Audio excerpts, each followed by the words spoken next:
प्रथम मान्य सदस्य श्री गगन कुमार थापालाई बोल्न समय दिन्छु। समय 38 मिनट।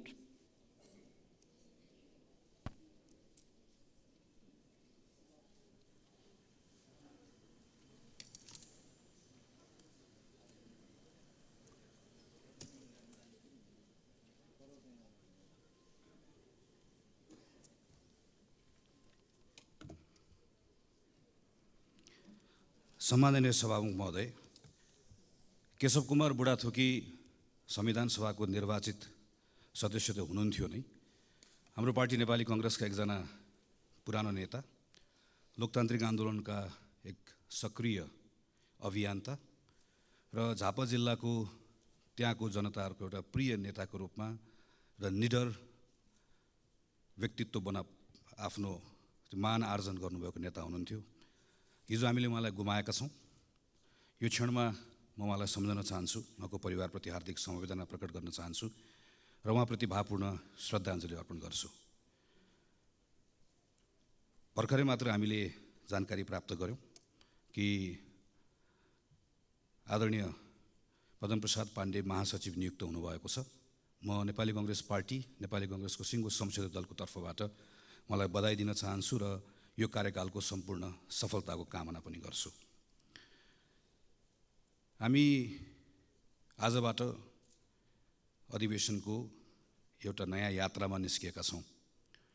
योभन्दा अघिल्लो अधिवेशन हाम्रो लागि धेरै सम्झना योग्य रहेन। सरकार आफैले पनि यो कुरालाई स्वीकार गरेको छ। त्यही भएर यो पटक अघिल्लो अधिवेशनभन्दा फरक बनाउँछु भनेर हामीसँग वाचा गरेको छ। यो पटक म थुप्रै संसदलाई काम दिन्छु।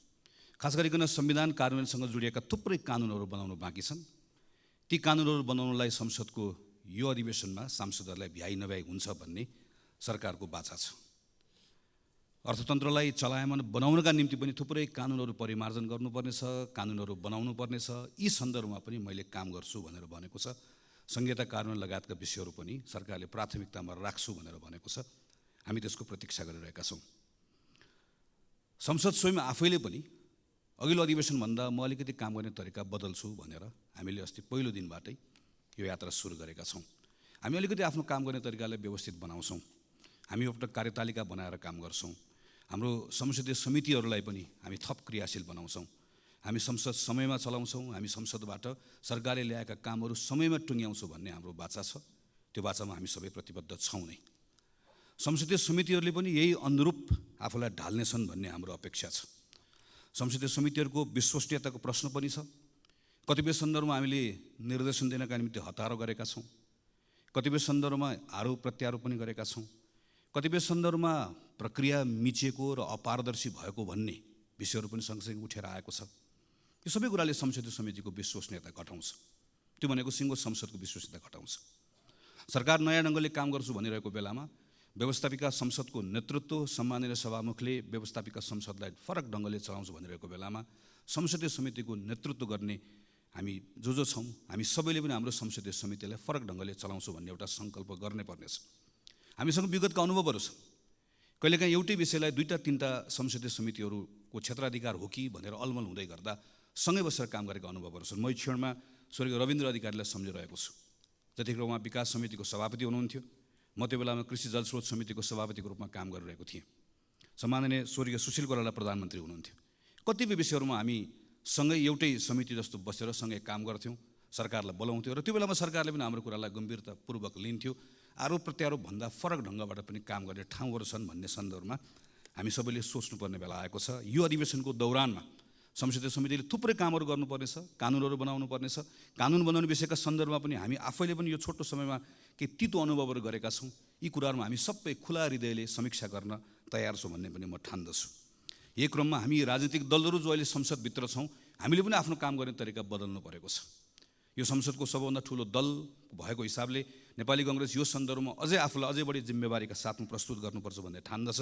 यही सोचेर हामीले भर्खरै बसेको संसदीय दलको बैठकबाट गम्भीरतापूर्वक छलफल गरेर एउटा सङ्कल्प गरेका छौँ कि यो पटकको संसदको अधिवेशनमा हाम्रो उपस्थितिलाई हामी थप जिम्मेवार बनाउनेछौँ, हामी आफूलाई थप क्रियाशील पनि बनाउनेछौँ र सरकारले संसदबाट जे कुराहरूको अपेक्षा गरेको छ संसदको ठुलो दलको हिसाबले यो जिम्मेवारीका साथमा हाम्रो क्रियाशीलताले सरकारको त्यो अपेक्षा पुरा गर्नको लागि र आम नागरिकको संसदप्रतिको अपेक्षा पुरा गर्नका निम्ति हाम्रो भूमिका तदनुरूप गर्नेछौँ भन्ने हिसाबले हामीले आफ्नो बैठकबाट केही निर्णयहरू गरेका छौँ र त्यही निर्णयले अनुरूप यो अधिवेशनभरि हाम्रा सांसद साथीहरू चल्नुहुन्छ भन्ने कुरामा म आश्वस्त पार्न पनि चाहन्छु।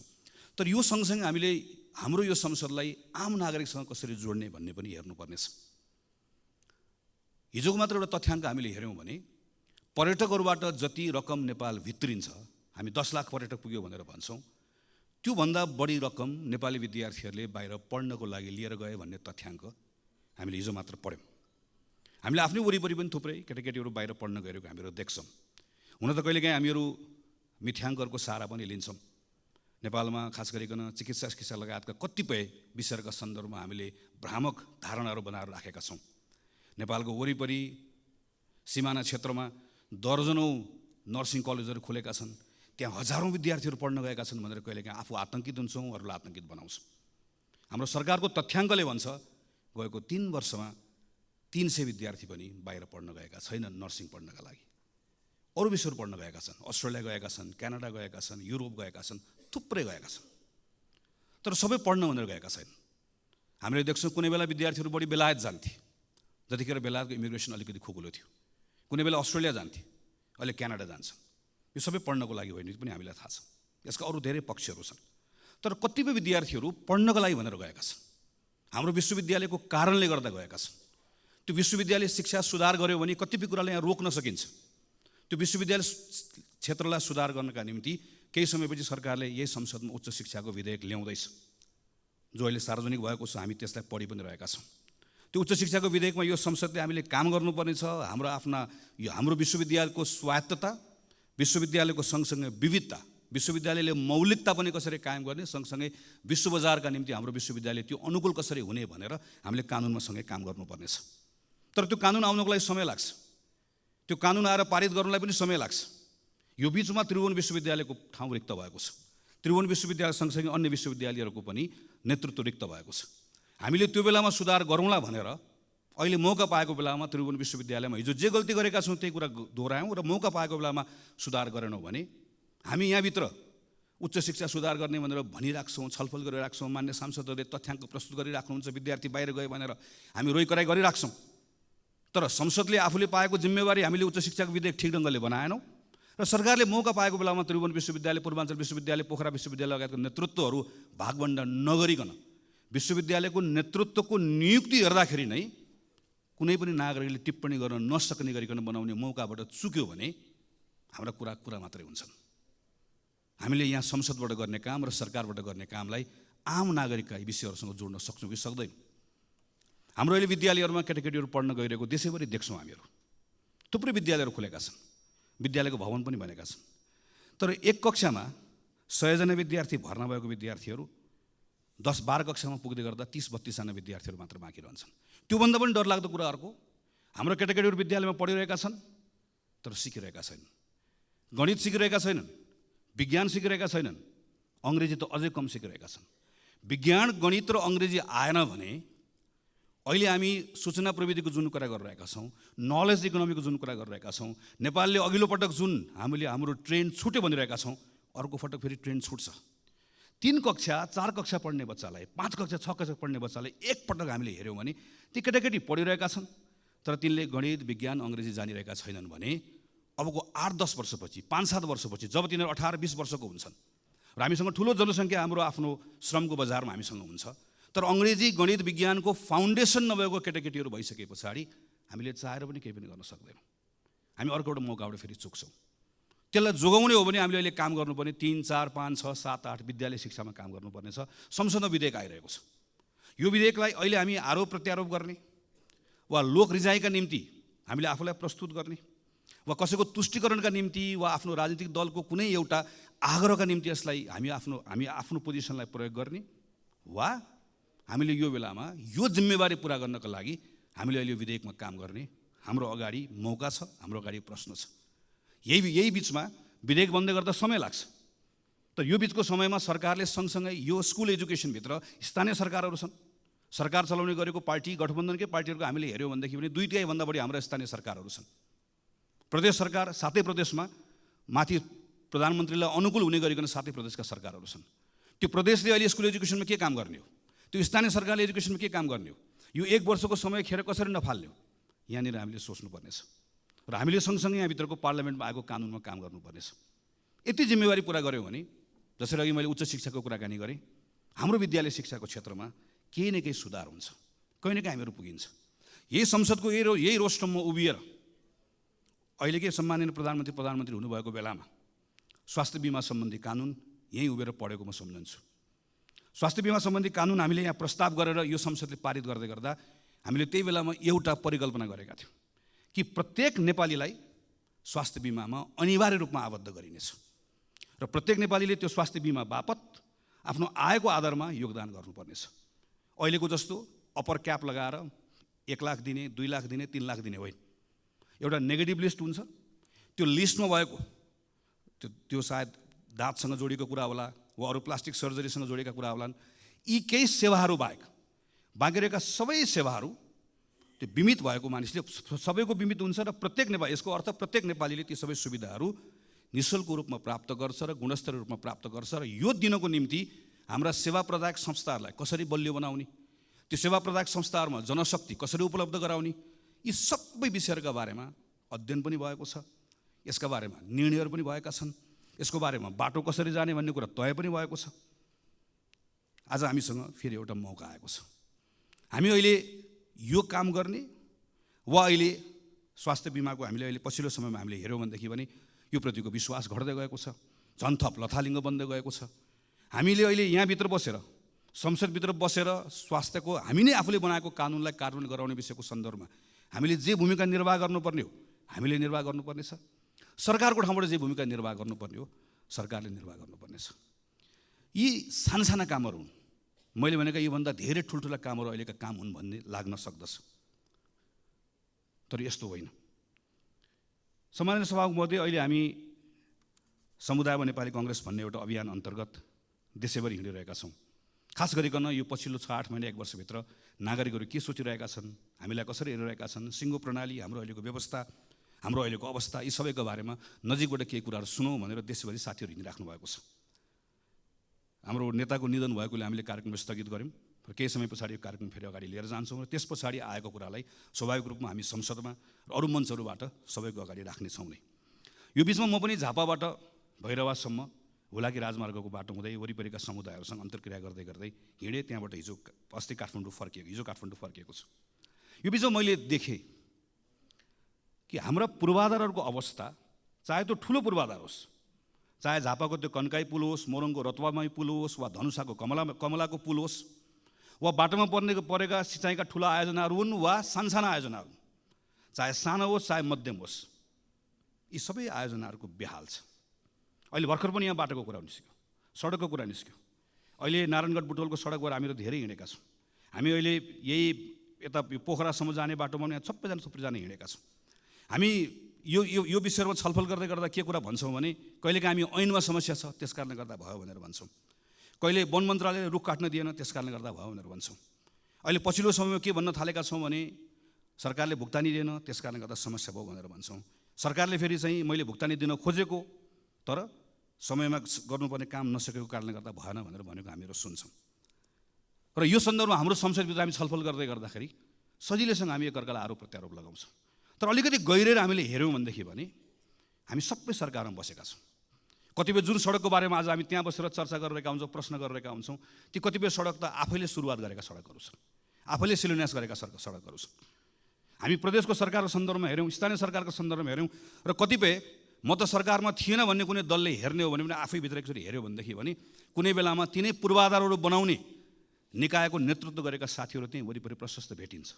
यसको अर्थ यो कुनै एउटा व्यक्तिको, कुनै एउटा दलको, कुनै एउटा सरकारको र कुनै एउटा समयको मात्र होइन, हामी सबैको सामूहिक असफलता हो। हामी हाम्रो पूर्वाधार समयमा बनाउन सकिरहेका छैनौँ।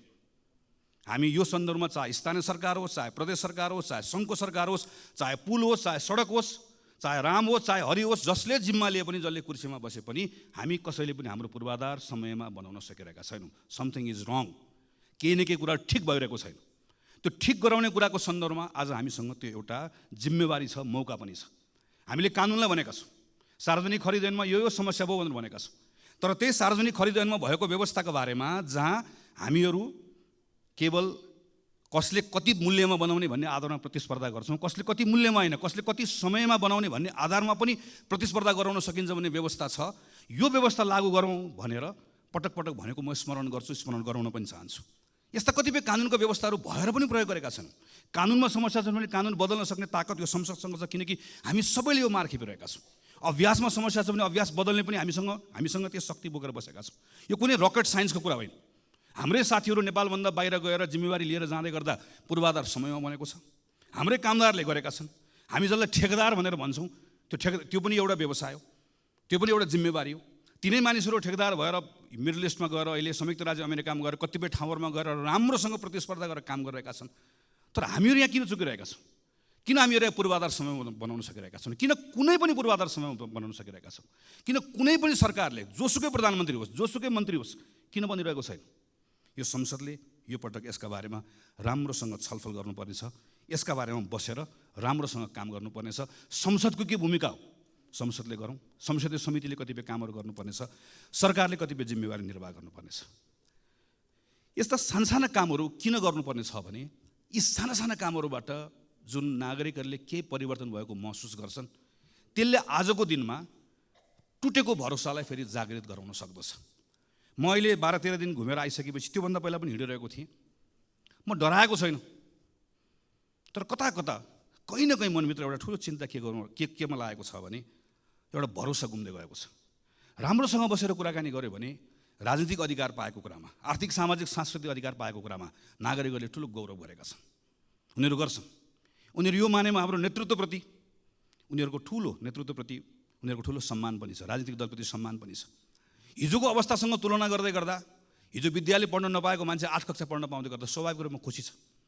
तर के कुराले चिन्तित छ, के कुराले आक्रोशित छ भने 8 कक्षा एउटै कक्षामा पढ्न थालेको धेरै भयो। 8 बाट 9 जान चाहन्छ, 9 बाट 10 जान चाहन्छ, त्योभन्दा माथि बढ्न चाहन्छ। तर अड्केको कुराले गर्दा आक्रोशित छ, कहीँ न कहीँ भरोसा गुमाएको छ। राजनीतिक दलहरूप्रति मात्र होइन, अहिले पछिल्लो समयमा मैले घुम्दै गर्दा मैले देखेको कुरा अड्डा, अदालत, प्रहरी, प्रशासन, दल, ब्याङ्क, वित्तीय संस्था, हामीसँग जे जति कुराहरू छन् जसलाई हामी संस्था पनि भन्छौँ।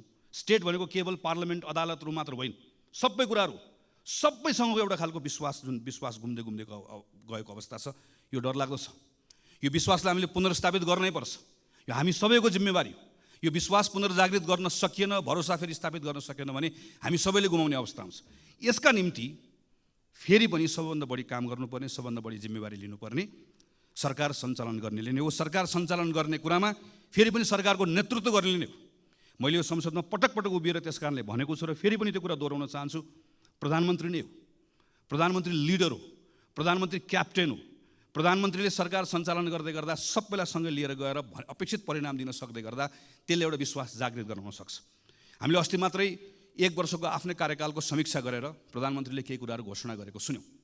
कतिपय कुराहरूको आत्मस्वीकारोक्ति छ, कतिपय कुराहरू भएका कमजोरीहरूलाई स्वीकार गर्नुभएको छ, कतिपय कुराहरूको सन्दर्भमा नयाँ गर्ने कुराहरूको बारेमा केही सङ्कल्प पनि गर्नुभएको छ। तर त्यही पुसबाट यहाँसम्म आइपुग्दै गर्दाका केही महिनाभित्रका गतिविधिहरू हामीले हेऱ्यौँ भनेदेखि भने प्रयासहरू गर्न खोजिएको छ, तर अझै पनि त्यहाँ ठिक ढङ्गबाट त्यसलाई त्यो लय पक्रिएको छैन भन्ने हामीले महसुस गरेका छौँ।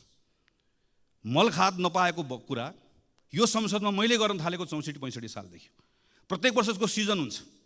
हामी ठ्याक्क अब चैत वैशाखतिर आएपछि मलको बारेमा कुरा गर्छौँ। ठ्याक्क हामी असार आएपछि विपदको बारेमा संसदको क्यालेन्डर बनाउँदै गर्दा मलको कुरा गर्ने, एसएलसीमा फेल भएको कुरा गर्ने भने क्यालेन्डर बनाइदिए पनि हुन्छ। कुन समयमा कुन महिनामा के को कुरा हुने भन्ने कुरा यसमा हामी गएको 10, 12, 15 वर्षदेखि लगातार त्यही विषयमा त्यो महिनामा ठ्याक्क कुरा गर्छौँ, त्यसलाई बिर्सन्छौँ, फेरि अर्कोचोटि आउँछ अर्को कुराकानी गर्छौँ। अहिले यस्ता लामो समयदेखि रोकिएका विषयहरूमा केही गर्नुपर्छ भनेर प्रधानमन्त्रीले छलफल गरेको हामीले देख्यौँ। तर छलफल गरिसके पछाडि आज छलफल भयो, मैले भनेको 10 दिनभित्रमा 15 दिनभित्रमा यति काम गर्ने भनेर निर्देशन दिएको पनि हामीले पढ्यौँ। योभन्दा अगाडिको प्रधानमन्त्रीले निर्देशन नदिएकोले अहिले मैले निर्देशन दिएकोले गर्दा हुन्छ भन्ने सोचबाट बाहिर निस्कनुपर्छ। निर्देशनले हाम्रो समस्याको समाधान गर्दैन। प्रधानमन्त्रीले निर्देशन दिएको देखेपछि मन्त्रीले पनि निर्देशन दिने हो, मन्त्रीले दिएको देखेपछि संसदीय समितिले पनि निर्देशन दिने हो। सबैलाई निर्देशन दिने मात्रै हो। स्थानीय सरकारहरूको हालत यही छ, प्रदेशको सरकारको हालत यही छ। त्यसैले यहाँभित्र हाम्रो समस्याको समाधान खोज्नका निम्ति अतिरिक्त पहल कदमी चाहिएको छ। त्यसैले म फेरि दोहोऱ्याएर भन्छु, कि प्रधानमन्त्रीले त्यो सिंहदरबारभित्र प्रधानमन्त्रीको कुर्सीमा बसेर दिनको 10 देखि 5 बजेको समय जसरी एउटा कुनै संस्थाको प्रमुखले जसले संस्थाको नेतृत्व गरेको हुन्छ दिनको निश्चित समय आफूले दिएको जिम्मेवारी भन्दा बाहेक अरू कुनै जिम्मेवारीको बारेमा चिन्तन गर्दैन, सोच्दैन, त्यसैलाई प्राथमिकतामा राख्छ। नेपालको प्रधानमन्त्रीले पनि त्यसै गरिकन काम गर्नै पर्छ। त्यसपछि मात्रै त्यो उपलब्ध भएको समयको बिचमा गरिने छलफलले समस्या पनि देखाउँछ, समस्याको पहिचान पनि हुन्छ, समाधान कसरी खोज्ने भन्ने कुरा पनि जान्छ र त्यसैले हामीलाई टुङ्गोमा पनि पुर्याउँछ। काम गर्ने तरिका नबदलिकन फरक परिणाम आउँदैन। उही काम गरेर फरक परिणामको अपेक्षा गर्ने कुरा केवल मूर्खता मात्रै हुन्छ। त्यसको सुरुवात स्वयं प्रधानमन्त्रीबाट गरिनुपर्छ। नागरिकहरूको बिचमा अर्को भएको ठुलो आक्रोशको विषय भनेको सुशासनको विषय हो। सुशासनको सन्दर्भमा हाम्रा संवैधानिक निकायहरूले अत्यन्त पारदर्शी ढङ्गले नै काम गर्ने हो। यो सरकारको कुरा मात्र होइन, राज्यको अरूको निकायहरूको पनि त्यत्तिकै दायित्व छ। संविधानले सृजना गरेका संस्थाहरूले पारदर्शी ढङ्गले काम गर्नुपर्नेछ। उसको विश्वसनीयतामाथि पनि प्रश्नहरू उठेका छन्, ती विश्वसनीयता उसले काम गर्नुपर्नेछ। सम्मानित अदालतको पनि यसमा भूमिका छ, संसदीय समितिहरूको पनि भूमिका छ, तर फेरि पनि सबभन्दा ठुलो भूमिका सरकारकै छ। सरकारले सुशासनको सम्बन्धमा मैले काम गरेँ भनेर हुँदैन। सरकारले गरेको कामहरू नागरिकले महसुस गर्न पाउनुपर्छ। नागरिकहरू आफैले त्यो कुरालाई नजिकबाट निहालेर हेरेका हुन्छन्। सरकारले गरेको काममा कुनै पूर्वाग्रह नहोस्, तर सँगसँगै सरकारले गरेको काम सुशासनका निम्ति गरेका पहल कदमीहरू कतैबाट प्रभावित पनि नहोस्। प्रहरी, प्रशासन, अड्डा लगायतका कुराहरू कुनै खालका लोक रिझाइका निम्ति, कुनै स्टन्टबाजी गर्नका निम्ति, कुनै पत्र पत्रिकाको हेडलाइनमा आउनका निम्ति उसले कुनै पनि निर्णयहरू नगरोस् भन्ने कुराको स्वाभाविक रूपमा अपेक्षाहरू रहन्छ। यसो गर्दै गर्दा संसदको पनि पूर्ण रूपमा सरकारलाई साथ रहनुपर्छ। हाम्रो पनि डबल स्ट्यान्डर्ड हुनु हुँदैन। हामीले पनि घटना हेरेर, प्रकरण हेरेर आफ्ना निर्णय, आफ्ना मतहरू बनाउनु हुँदैन।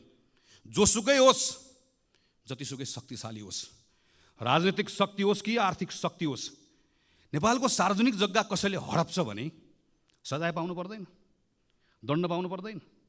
जतिसुकै शक्तिशाली होस्, जुनसुकै पदमा बसेको होस्, हातमा ताकत होस्, कलम होस्, नागरिकता बनाउनलाई कृत्य गर्छ भने फलानु दलसँग जोडिएको छ, त्यस कारणले गर्दा कृत्य गरे पनि उसको कृत्य माफी हुन्छ, चल्छ। जतिसुकै शक्तिशाली होस्, जुनसुकै ताकत भएको होस्, आम नागरिकहरूले निक्षेप सङ्कलन गरेर जम्मा गरेको सहकारीमा ठगीको धन्दा चलाउँछ, ठगीको धन्दाको मतियार हुन्छ भने कानुनी कारबाहीको दायरामा आउनु पर्दैन, कानुनले कारबाही गर्नु पर्दैन। त्यसैले सुशासनको आजको दिनको मन्त्र बनेको कानुनको शासन, विधिको शासन, चाहे जग्गा मिच्ने होस्, जग्गा हडप्ने होस्, चाहे नागरिकताको कृत्य गर्ने होस्, चाहे सहकारीमा ठग्ने होस्, यताको होस् उताको होस्, जुनसुकै दलको होस्, दलभन्दा बाहिरको होस्, जतिसुकै शक्तिशाली होस्, कसैले पनि उन्मुक्ति पाउनुहुन्न। एउटा सर्वसाधारण नागरिकले, एउटा नेपाली नागरिकले जे गर्दा दण्ड पाउँछ भने शक्तिशालीलाई पनि त्यो कानुन त्यसरी नै लागू हुनुपर्छ। जुनसुकै अवस्थामा पनि, जुनसुकै अर्थमा पनि नेपाल सरकारले यो बाटो यसरी समात्दै गयो भने बल्ल एउटा विश्वासको वातावरण बनाउन सक्छ। अनि सँगसँगै राज्य भएको उपस्थितिको भरोसा दिलाउने कुरा, सुशासन सँगसँगै राज्यको उपस्थिति दिलाउने कुरा, केही विशिष्ट प्रकरणहरूका सन्दर्भमा मेरो राज्यले, मेरो सरकारले के गरिरहेको छ नागरिकले हेरिरहेको हुन्छ। हामी यो संसदमाबाट सुन्न चाहन्छौँ सम्माननीय प्रधानमन्त्रीकै मुखबाट जाजरकोट रुकुममा भूकम्प पीडितहरूको अहिले अवस्था के छ भन्ने कुरा पत्र पत्रिकामा आउन छोडे भनेर तिनका बारेमा हामीले सोच्न छोड्यौँ, हामीले छलफल गर्न छाड्यौँ, राज्यले त्यसका बारेको संवेदनशीलता गुमायो भने राज्य हुनुको अर्थ हुँदैन। हामी विपिन जोशीका बारेको कुरा यहाँ बसेर थाहा पाउन चाहन्छौँ। हामी यो बेलामा रुसमा अलपत्र परेका नेपाली युवाहरू फर्काउनका निम्ति सरकारले गरेको प्रयास अपुग भयो, अपर्याप्त भयो। त्यसका निम्ति थप काम गर्नुपर्छ। ती जसरी लगेका हुन् त्यो लानेहरू एउटा एउटा ठगलाई छाड्नु पनि हुन्न, एउटा एउटाले दण्ड पनि पाउनुपर्छ, तर तिनका निम्ति सम्पूर्ण प्रयास लाउनुपर्छ। एउटा एउटा आमाको आँखामा बगेको आँसु पुस्नका निम्ति राज्यले सम्पूर्ण ताकत लगाउनुपर्छ, अनि बल्ल राज्य भएको अनुभूति हुन्छ। सडक दुर्घटनामा मरेका मानिसहरूका बारेमा मर्छ, रिपोर्ट बन्छ, सहकारीबाट ठगिएका मानिसहरूका बारेमा रिपोर्ट बन्छ। ती सबै रिपोर्टहरू दराजमा गएर थन्किएर बसेका छन्। हामी हेर्न चाहन्छौँ यो अधिवेशनको दौरानमा सरकारले गरेको काम, अनि सरकारका मन्त्रीहरूले यहाँ उभिएर मैले यो रिपोर्ट पढेर यसको आधारमा यो 5वटा काम गरेँ भनेर त्यहाँ उभिएर हामी प्रश्न गर्न चाहन्छौँ, त्यहाँ उभिएर हामी सुझाव दिन चाहन्छौँ, त्यहाँ उभिएर परिणाम आएको हेर्न चाहन्छौँ। हामी सरकारलाई मद्दत गर्न चाहन्छौँ, किनकि आजको दिनको सरकारको कुरा मात्र होइन, सरकारमा बसेको कारणले गर्दा मात्र होइन। हामी यो बेलामा यतिखेर सानसाना कुराहरूको परिणामबाट नागरिकहरू खुसी भएको हेर्न चाहन्छौँ। झापादेखि यहाँसम्म आइपुग्दै गर्दा कतै जङ्गली हात्तीको कुरा छ, जसरी पहाडमा बस्ने साथीहरूले सधैँभरि बाँदरको कुरा गर्नुहुन्छ, माडीको किसानहरूले रातिको समयमा निकुञ्जभित्र गाडी कुद्ने व्यवस्था गर्नुहोस्, ठुरीको मानिसहरूले सामान्य मेरो त्यहाँभित्रको मेरो भन्सारको त्यहाँको स्तरोन्नति गरिदियो। काहीँ दुधको किसानको कुरा छ, काहीँ केराको किसानको कुरा छ। मैले खालि यति मात्र भन्न खोजेको कि यति साना साना कुराहरू छन् र यति डुएबल छन्, गर्न सकिने कुराहरू छन्। बसेर प्रधानमन्त्रीले मन्त्रीले एक ठाउँ बसेर यो कुरा गरौँ भनेर भन्दै गर्दा गर्न नसकिने कुराहरू छैनन्, असम्भव कुराहरू छैनन्, सम्भव कुराहरू छन्। स्रोत साधनले भ्याउने कुरा छ, नियम कानुनले दिएको कुरा छ, केवल इच्छा शक्ति चाहिएको छ। यी सानसानो कुराहरूबाट अहिले मैले शिक्षाको कुरा गरेँ, स्वास्थ्यको कुरा गरेँ। अब यही 5-6 महिना 6-7 महिनामा अहिले निराश भएको नागरिकले मेरो विद्यालयमा अलिकति सुधार देख्यो, विश्वविद्यालयको नियुक्ति सही ढङ्गले भएको देख्यो, ठगहरूलाई थुनिएको देख्यो, यता पूर्वाधारको कुरामा थोरै सुधार भएको देख्यो, साना कुराहरू मात्र देख्यो भने त्यही नागरिकले फेरि राम्रो हुँदै गयो, राम्रो हुँदै जान थालेको छ, हिजोभन्दा आज राम्रो भयो भनेर भरोसा त्यहीँबाट जाग्न थाल्छ, त्यहीँबाट एउटा स्थिति बन्न थाल्छ। यसमा हामीले ध्यान दिनुपर्नेछ। र यसपछिको सबभन्दा महत्त्वपूर्ण विषय भनेको हाम्रो अर्थतन्त्रको विषय हो। राष्ट्र ब्याङ्कले हिजो मात्रै चालु आर्थिक वर्षको 6 महिनाको अहिलेको आर्थिक अवस्थाको प्रतिवेदन सार्वजनिक गरेको छ। हाम्रो रेमिटेन्स, हाम्रो पर्यटकहरूको आगमन, हामीले अहिले प्राप्त गरेको ऋण, हाम्रो ग्रान्ट, फरेन डिरेक्ट इन्भेस्टमेन्ट, सबभन्दा ठुलो कुरा हाम्रो फरेन करेन्सीको रिजर्भ, सबैमा अत्यन्त सन्तोषजनक स्थिति देखिएको तथ्याङ्कले देखाउँछ। 6 महिनामा करिब 7 खरब 32 अरब रुपियाँ, 33 अरब रुपियाँ रेमिटेन्सबाट आएको छ। म त्यो खाडीमा, मलेसियामा, भारतमा, अरू देशहरूमा गएर काम गरेर दुःख गरेर नेपाल पठाएर आजको यो अप्ठ्यारोमा नेपाल चलाइराख्नुभएका, नेपाल चलाउनका निम्ति खास नेपाल चलाउने ती तमाम गएका साथीहरूलाई हामीले कहिले पलायन भयो भनिदिएका छौँ, कहिले भाष्यो भनिदिएका छौँ। म यो संसदको रोस्टरमा उभिएर तीप्रति सम्मान प्रकट गर्न चाहन्छु। तिनले पठाएको, तिनको मेहनतको कारणले गर्दा आज हाम्रो त्यो इकोनोमी चलेको छ। तर सरकार यो आँकडा हेरेर मात्रै मख परेर बस्यो भने चाहिँ हामीहरू डुब्छौँ। किनकि यही बेलामा आँकडाको अर्को पक्ष पनि छ। ब्याङ्कसँग अहिले कहिले नभएको पैसा छ, त्यति पैसा थुप्रिएको छ, तर कर्जा लगानी नै हुँदैन। जम्मा 4% वृद्धि छ। तपाईँ हामी सबै घुमिरहेका छौँ। सानो व्यवसाय गर्ने पनि टाट पल्टेको छ, ठुलो व्यवसाय गर्ने पनि सबैको हालत बेहाल छ। कोही मान्छे पनि ठिक भयो भनिरहेको छ। जुनसुकै सेक्टरमा जाउँ, रियल इस्टेटको सेक्टरमा जाउँ, म्यानुफ्याक्चरिङको सेक्टरमा जाउँ, एग्रो बिजनेस गर्ने सेक्टरमा जाउँ, स्मल इन्टरप्राइजेस गर्ने सेक्टरमा जाउँ, कहीँ कसैले पनि ठिक भयो भनेर भनिरहेको छैन। किनकि आन्तरिक अर्थतन्त्रमा ठुलो शिथिलता आएको छ। र यही बेलामा हामीले हेऱ्यौँ भने, अहिले पनि सुन्ने समय मैले सुनिरहेको थिएँ, यति निरस हाम्रो अहिलेको अवस्था। हामीले यदि खास गरिकन पुँजीगत खर्च हामीले हेऱ्यौँ भने आज 6 महिना 24 दिन भयो यो आर्थिक वर्षको, पुँजीगत खर्च कति भएको छ भन्दा 19.21%, जबकि आजको मितिमा 50% कम्तीमा खर्च भइसक्नु पर्ने हाम्रो अवस्था हो। केन्द्रीय सरकारको जस्तो छ, स्थानीय सरकार र प्रदेश सरकारको पनि त्यस्तै छ। गएको 5-6 वर्षमा हामीले हेऱ्यौँ भने 60% कसैको पनि नआएको छैन। यो पुँजीगत खर्च हेर्दै गर्दा तथ्याङ्क कुरा मात्र होइन, पुँजीगत खर्च कम भएको कारणले गर्दा आजको दिनमा हाम्रो यी सबै बाह्य सूचकहरू ठिक हुँदै गर्दा पनि हाम्रो आन्तरिक अर्थतन्त्र यति शिथिल हुनुको मुख्य कारण भनेकै हामीले गर्ने पुँजीगत खर्च गर्न नसकेको कारणले गर्दा। यसको यति धेरै ठुलो यसले एउटा साइकल बनाएको, यति इन्टरट्विन छ यो विषय, एउटा अर्कोसँग जोडिएको छ। यो कारणले गर्दाखेरि यस्तो खालको एउटा भयानक स्थिति सृजना भएको छ। तर यो पुँजीगत खर्च बढाउनुको निम्ति हामी जान्न चाहन्छौँ र हामी यदि हाम्रो भूमिका के हुन्छ भने हामी मद्दत गर्न चाहन्छौँ। तपाईँ हिजो गरेको भन्दा के फरक गर्दै हुनुहुन्छ? हाम्रो प्रधानमन्त्री कार्यालय, हाम्रो अर्थ मन्त्रालय, हाम्रो अरू मन्त्रालयहरू, समग्रमा सरकार हिजो गरेको भन्दा के फरक गर्दैछ, के नयाँ ढङ्गले गर्दैछ, जसको आधारमा हामी विश्वास गर्न सक्छौँ कि अब पुँजीगत खर्च हिजोको भन्दा फरक हुन्छ। हामी त नयाँ बजेटको बारेमा छलफल गर्न थाल्यौँ, गर्ने पनि पर्नेछ, हामीले भनेको टाइममा गरौँ भनेर। तर नयाँ बजेटको छलफलको कुराको अर्थ के? पुरानो बजेटको बारेमा हामी सक्यो। अस्तिसम्म हामी पुरानो बजेटमा छलफल गर्दैथ्यौँ। बजेट कार्यान्वयनको अहिले चरणमा यति निराश लाग्दो अवस्था भएको बेलामा हामीले यो बेलामा पुँजीगत खर्च बढाउने विषयको सन्दर्भमा हामी यो गर्छौँ, यसरी गर्छौँ भन्ने कुरा भनेनौँ, गरेनौँ भने यसले हाम्रो अवस्था बदलाव ल्याउँदैन। हामी चाहन्छौँ सरकारले यसका बारेमा प्रयासहरू गरोस्, गरि पनि रहेको छ। कतिपय गरेको कुराहरूको बारेमा हामी जानकारी पनि चाहन्छौँ, हामी सूचित पनि हुन चाहन्छौँ, हामी त्यहाँ सुझाव दिन चाहन्छौँ, हामी सँगसँगै यी विषयहरूमा काम गर्न चाहन्छौँ। यति गर्न सकियो भने त्यसले थोरै सरकारलाई स्पेस दिन्छ। त्यो स्पेस पाएपछि अब के कानुनहरूमा काम गर्नुपर्नेछ। कम्तीमा पनि 5वटा कानुन खारेज गर्नुपर्नेछ। 28वटा कानुन, विदेशी लगानी, सार्वजनिक निजी साझेदारी लगायत हामीले टिपेर हेर्दै गर्दाखेरि करिब 28वटा नयाँ कानुनहरू यहाँभित्र बनाउनु पर्ने र परिमार्जन गर्नुपर्ने छ। अर्थात् करिब 40को हाराहारीमा यो संसदले अबको 5-6 महिनाभित्र कानुनमा काम गर्नुपर्नेछ। हामी ती कानुनमा काम गर्न तयार छौँ। पहिला सानो क्विक विन्सहरू हामीलाई चाहियो। त्यसले थोरै विश्वासको वातावरण बनाउँछ। त्यति विश्वासको वातावरण बनाइसकेपछि हामीले कानुनमा सुधार गर्नुपर्नेछ, त्यसले अझै वातावरण दिन्छ।